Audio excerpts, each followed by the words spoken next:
जय हिंद दोस्तों, स्वागत है आप सभी का चैनल कोर्स फॉर फोर्स पे। और मैं हूं ऋषभ। तो इससे पहले हमने सेट वन ऑलरेडी करा रखा है। अगर आपने अभी तक सेट वन नहीं देखा है तो प्लीज़ उसको जाकर देख लें। और ये हमारा सेट टू है। और यह जो मैं वीडियो बना रहा हूँ वो ना सिर्फ एनडीए बल्कि एसएसबी हेड कांस्टेबल मिनिस्ट्रियल को ध्यान में रखते हुए मैं बना रहा हूँ।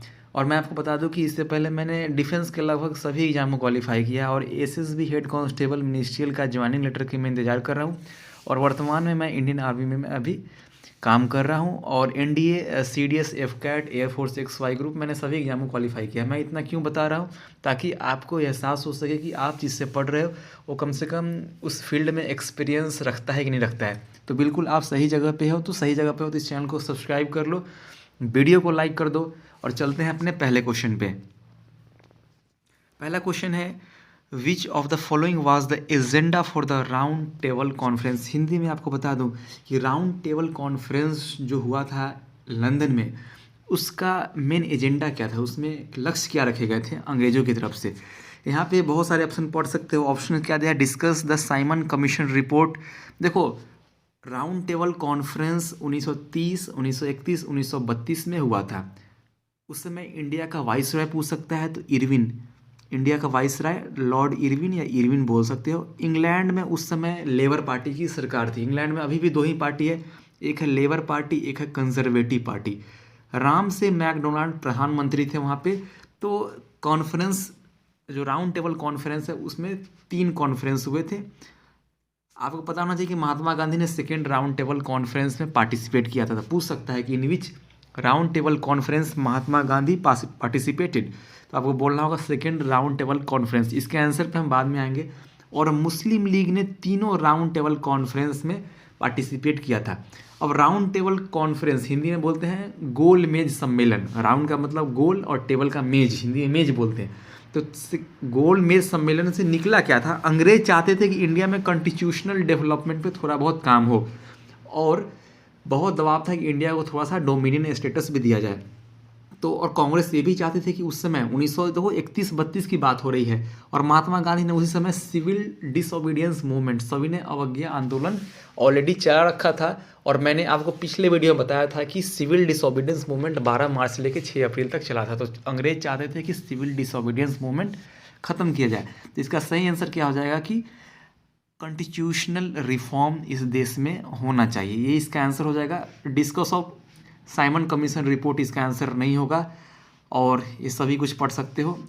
आपको एक चीज़ कमेंट में बताना है कि कम्युनल अवार्ड की शुरुआत कब किया गया था, इसको आप कमेंट में करना। जो सीरियस स्टूडेंट होंगे, मैं उन्हीं से इस क्वेश्चन का एक्सपेक्टेशन रख रहा हूँ। अगले क्वेश्चन पे आते हैं। विच of the following launch the home rule movement during 1915 and 16। तो एक चीज़ पता है कि 1915 से लेकर के 15 और 16 के बीच में होम रूल लीग मूवमेंट किसने स्टार्ट किया था? देखो, home rule league movement Annie Besant और बाल गंगाधर तिलक दोनों ने सेपरेटली स्टार्ट किया था। और आपको ये मैं बता दूं कि 1920 में आकर के होम रूल लीग मूवमेंट का नाम स्वराज सभा। अब पूछो कि होम रूल जो मूवमेंट था उसका उद्देश्य क्या था? तो देखो, होम रूल जो मूवमेंट था उसका उद्देश्य था कि जो भी समाज में जो ऊंचे तबके के लोग हैं, जो इंग्लिश स्पीकिंग जो क्लास है, एलाइट क्लास है, उनको हम आज़ादी के मुख्य धारा में जोड़ सकें। समझ में आ गया? देखो, मैं जो क्वेश्चन करा रहा हूँ, भले ही 8-10 क्वेश्चन लूँ, मैं हर वीडियो में बोलता हूँ, लेकिन आप देखोगे कि मैं कम से कम 25 से 30 क्वेश्चन जरूर करवा दूंगा, क्योंकि मैं हर एक ऑप्शंस को एलोबरेट करता हूँ। बाल गंगाधर तिलक का यहाँ पे नाम आ रहा है। तो आपको बताना है कि बाल गंगाधर तिलक को लोकमान्य जानते हैं। उन्होंने एक बहुत ही इम्पोर्टेंट एक नारा दिया था, स्लोगन दिया था। उस स्लोगन का नाम क्या था? मैंने पिछले वीडियो में बताया था कि आपको याद है। और एनी बेसेंट पे एक क्वेश्चन बन सकता है कि कांग्रेस की पहली महिला अध्यक्ष कौन थी? Annie Besant. तो आपको ये भी कमेंट करके बतलाना है कि एनी बेसेंट ने कांग्रेस की किस सेशन की अध्यक्षता करी थी। ठीक है, 2 क्वेश्चन यहाँ पे हो गया। आगे बढ़ते हैं। वाई वॉज द स्वदेशी मूवमेंट स्टार्टेड। स्वदेशी आंदोलन की शुरुआत क्यों किया गया था? तो अक्टूबर 1905 में, अक्टूबर 1905 में उस समय भारत का जो वाइसराय था कर्जन, राइटिंग पे अब मत जाना, सुनते रहना। जो भारत का उस समय वाइसराय था कर्जन, उसने ये डिसाइड किया था कि इंडिया को यहाँ पे अगर हमें गुलाम बना के रखना है तो डिवाइड एंड रूल की पॉलिसीज़ रखनी पड़ेगी। तो उसने बहाना बनाया कि हमें एडमिनिस्ट्रेशन में, शासन प्रशासन में हमें बंगाल एक बहुत बड़ा एरिया लगता है, तो उससे उसने डिवाइड कर दिया। और इसी डिवाइड करने के खिलाफ पूरे देश में एक आक्रोश था और स्वदेशी आंदोलन की शुरुआत हुई। चलो यहाँ पे बाकी जो ऑप्शंस है उसको देख लो। यहाँ पे जलियांवाला मास्कर किस लिए हुआ था कि रॉलेट एक्ट जो था, रॉलेट एक्ट के खिलाफ में जलियांवाला बाग के लिए वहाँ पे प्रदर्शन हो रहा था 13 अप्रैल 1919 को यहाँ पे प्रदर्शन हो रहा था। क्यों प्रदर्शन हो रहा था? क्योंकि पंजाब के 2 बड़े लीडर डॉक्टर सत्यपाल और डॉक्टर सैफुद्दीन किचलू, उनको गिरफ्तार कर लिया गया था। तो इसी के विरोध में लोग वहाँ पे प्रदर्शन कर रहे थे। आगे आते हैं। तो 1857 की जो क्रांति हुई थी, 1857 का जो क्रांति, रिवॉल्ट ऑफ 1857, तो पूछ रहा है कि कौन से लीडर ने कहाँ से उस क्रांति का नेतृत्व किया था। 1857 पे मैं अलग से एक वीडियो लाऊंगा, तो आप वहाँ समझ लेना कि आखिरकार हुआ क्या था। सिपाही उसको विद्रोह बोलते हैं, कई लोग बोलते हैं फर्स्ट वॉर ऑफ इंडिपेंडेंस। तो आपको बताना है पहले एक क्वेश्चन, यहाँ पे तीसरा क्वेश्चन हो गया इस वीडियो का, कि पहले मैं 2 क्वेश्चन पूछ चुका हूँ, तीसरा क्वेश्चन है कि the first war of independence 1857 revolt को किसने कहा था। और यहाँ पर देखो, कुंवर सिंह जो थे वो बिहार से एसोसिएटेड थे और ये जगदीशपुर से इन्होंने रिवॉल्ट की स्टार्ट की थी। यही गलत ऑप्शन है। मैं कुछ बता देता हूँ, आप लिख लो। दिल्ली से शुरुआत किसने किया था? 1 मिनट, क्वेश्चन पे आ जाते हैं। हाँ, दिल्ली की शुरुआत किसने किया था? उस समय Mughal empire, last Mughal empire Bahadur Shah Zafar ने दिल्ली से लीड किया था। एक समझ गया, झांसी से जानते हो रानी लक्ष्मीबाई, उन्हीं के पति यहाँ पे लक्ष्मण राव दिए गए हैं, तो ये भी सही है ऑप्शन। और एक चीज़ ये भी पूछ सकता है कि झांसी की रानी लक्ष्मीबाई का जो सीधा कॉन्फ्लिक्ट हुआ था, किससे हुआ था? तो उस समय अंग्रेज के जनरल थे ह्यूज रोस, यही पूछ सकता है। दिल्ली में कौन था? जॉन निकोलसन, बहादुर शाह जफर को हराया था। कानपुर से नाना साहिब सब जानते हैं। लखनऊ से बेगम हजरत महल, यही बिल्कुल सही है। और जगदीश से मैंने बताया वीर कुंवर सिंह। इलाहाबाद से पूछ सकता है लियाकत अली खान।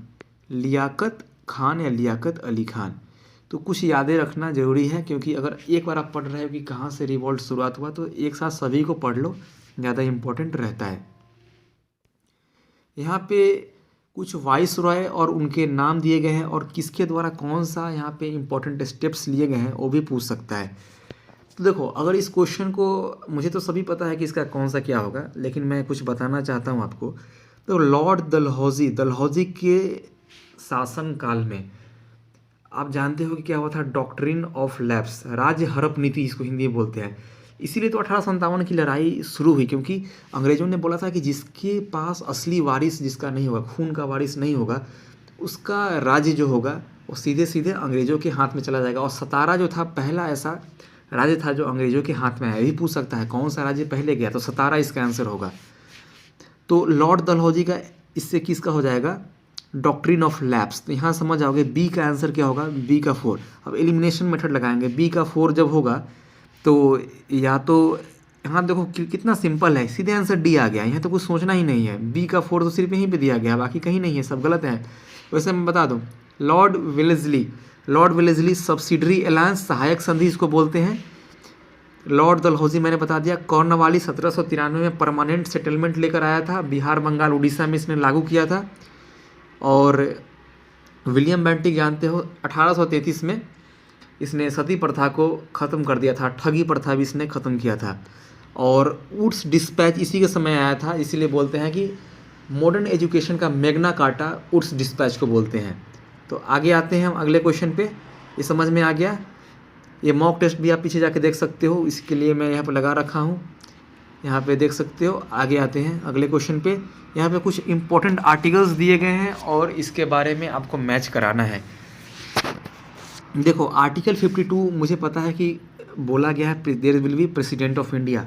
आर्टिकल 53 में बोला गया है। अब देखो, 52 में प्रेसिडेंट है तो 53 में ऐसा नहीं है कि चीफ मिनिस्टर आ जाएंगे, वही प्रेसिडेंट होगा ना। तो मैं यहाँ बोलता हूँ कि मुझे पता नहीं है कि 53 में क्या है, 54 में क्या है, फिर भी मैं आंसर निकाल सकता हूँ। तो इसीलिए बोला जाता है कि सारा आर्टिकल याद रखना इंपॉर्टेंट नहीं है। वैसे मैं बता दूँ, आर्टिकल 52 होता है प्रेसिडेंट।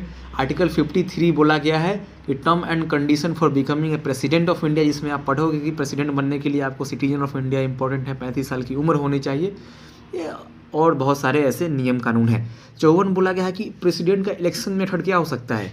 तो देखो पहले इस ऑप्शन को देखोगे, 1 2 3 4 5 जो ऑप्शन दिए गए हैं राइट साइड में, तो पहला ही दिया गया है election of the president of India. तो ए का कौन हो जाएगा 1, तो ए का 1 अगर जैसे होगा तो या तो कोड 1 सही हो सकता है या तो कोड बी, मतलब 1 कहने का मतलब कोड ए या तो कोड बी, ये यहाँ पे सी और डी गलत हो गया। आर्टिकल 75 क्या बोलता है, अपॉइंटमेंट ऑफ प्राइम मिनिस्टर, और 75(1) क्या बोलता है कि there will be a council of minister which will be headed by the prime minister and which will be liable to the Lok Sabha lower house. तो 75 का अपॉइंटमेंट ऑफ प्राइम मिनिस्टर मैंने पिछले video में ही बताया था। अब जानते हो कि आर्टिकल 152 से स्टेट का शुरुआत हो जाता है, तो स्टेट मतलब राज्य के बारे में बात कर रहा हूँ, तो बिल्कुल सही दिया गया है अपॉइंटमेंट ऑफ गवर्नर। और आर्टिकल 164 क्या बोलता है, ठीक उसी तरह से कि there will be a council of minister which will be headed by the chief minister in the state, और किसके लिए रिस्पॉन्सिबल होगा, उत्तरदायी किसके लिए होगा, लेजिस्लेटिव असेंबली के लिए उस स्टेट में। और आपको कमेंट करके बताना है कि इंडिया के कितने ऐसे स्टेट हैं जहाँ पे डबल सिस्टम चलता है, मतलब बाई कैमरलिज्म लेजिस्लेटिव असेंबली है, द्विसदनात्मक विधानमंडल वहाँ पे है, इसमें बिहार भी है, उत्तर प्रदेश भी है, तो ऐसे कितने स्टेट हैं। इसका आंसर क्या हो गया, ए आंसर। बिल्कुल सिंपल सा बात है, ये सोचना क्या है। तो अगला क्वेश्चन है कि 9th schedule of the Indian constitution was added by, तो हमारा जो ओरिजिनल कॉन्स्टिट्यूशन है उसमें सिर्फ अगर देखा जाए तो 8 ही शेड्यूल था, 8 अनुसूची थी, लेकिन बाद में 4 और ऐड किया गया, अभी प्रेजेंटली 12 शेड्यूल है, ये भी याद रखना है। और 1951 में ही पहला कॉन्स्टिट्यूशन अमेंडमेंट से 9वीं अनुसूची ऐड कर दी गई थी। ठीक है, मैं अभी 12 के 12 बताने वाला हूँ। पहला जो शेड्यूल है उसमें बोला गया है कि 28 राज्य और जो 8 केंद्र शासित प्रदेश हैं उस देश में होंगे। India is A union of state के बारे में बात किया गया है। सेकेंड बोला गया है सैलरीज के बारे में, सैलरीज किसके होंगे, तो प्रेसिडेंट का होगा, स्पीकर ऑफ लोकसभा होगा, वाइस प्रेसिडेंट होगा। तो इन सभी जो गण्यमान्य पदे हैं चीफ जस्टिस ऑफ इंडिया हो सकते हैं। दूसरा है सैलरीज के बारे में। तीसरा क्या गया है, ये जो गण्यमान्य लोग हैं वो शपथ किस तरह से लेंगे। चौथा बोला गया है कि allocation of seats of the state in the Rajya Sabha, Rajya Sabha में किस राज्य से कितने सीट होंगे, फोर्थ में बोला गया है। पांचवा बोला गया है कि शेड्यूल कास्ट और शेड्यूल ट्राइब्स एरिया है वहाँ पे एडमिनिस्ट्रेशन किस तरह से होगा, वहाँ पे शासन प्रशासन की व्यवस्था किस तरह से होगी, ये रखा गया। 6 बहुत इंपॉर्टेंट है। 6 बोला गया है कि असम, मिजोरम, त्रिपुरा और मेघालय, इन जो 4 राज्य हैं जिसको हम बोलते हैं अमित्र मेघा, ट्रिक याद रख लो, अमित्र मेघा, मतलब इन राज्य को कुछ स्पेशल यहाँ पे छूट दिया गया है शासन व्यवस्था में। 7वां बोला गया है कि पावर का डिस्ट्रीब्यूशन कैसे होगा, स्टेट लिस्ट कैसे होगा, कंकरेंट लिस्ट में कौन सब्जेक्ट होगा, यूनियन लिस्ट में कौन सब्जेक्ट होगा। 8वां बोला गया है कि 22 भाषाएं होंगी संविधान में, 22 भाषाएं होंगी जो मान्यता प्राप्त भाषाएं हैं। लेकिन मैं आपको बता दूं जब संविधान बना था तो उस समय सिर्फ 14 भाषाएं को ही मान्यता दिया गया था, लेकिन बाद में 21वीं संविधान संशोधन से सिंधी को उसमें ऐड कर दिया गया।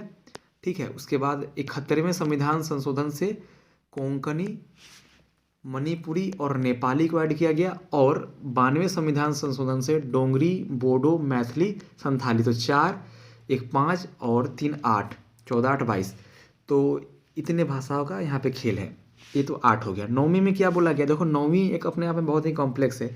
एक तो लैंड रिफॉर्म भी किया गया यहाँ पे, उसके अलावा कुछ ऐसी यहाँ पे शक्ति दिया गया यहाँ पे सेंट्रल गवर्नमेंट को जहाँ पे सुप्रीम कोर्ट हस्तक्षेप ना कर पाए। 10वां बोला गया एंटी डिफेक्शन लॉ, दल बदल नियम, ये राजीव गांधी द्वारा लाया गया था 1985 में 52nd कॉन्स्टिट्यूशन अमेंडमेंट से। आप समझते रहना, जहाँ बोला गया कि अगर कोई भी अगर एक MLA है या MP है, अगर पार्टी चेंज करता है तो उसको अपना पद भी छोड़ना पड़ेगा। समझ में आ गया। नहीं तो क्या होता था पहले, अगर ये पार्टी जीते, अगर इस पार्टी से अगर मान लो पार्टी X है पार्टी Y है, तो इधर अगर मान लो जीत कर आए हैं, इधर चले गए मंत्री पद के लालच में, अब क्या हुआ, ये पार्टी सरकार खो देगी। कभी बन गया फिर इधर से इधर आ गए, ये पार्टी सरकार खो देगी। तो इसी को रोकने के लिए एंटी डिफेक्शन लाया गया। इसके अलावा 11th शेड्यूल जो बोलते हैं, जिसे हम बोलेंगे ग्राम पंचायत के संदर्भ में लाया गया, और 12 जो शेड्यूल है उसे लाया गया, खुद आप इतने चालाक हो, म्यूनसिपल कॉरपोरेशन के म्यूनसिपालिटी के लिए लाया गया। समझ में आ गया। तो यही है हमारे सारे स्केड्यूल्स। इसका आंसर सिंपल था, पहला ही संविधान संशोधन से 9वीं अनुसूची जोड़े गया और अभी वर्तमान में 12 अनुसूचियाँ हमारे संविधान में मौजूद हैं।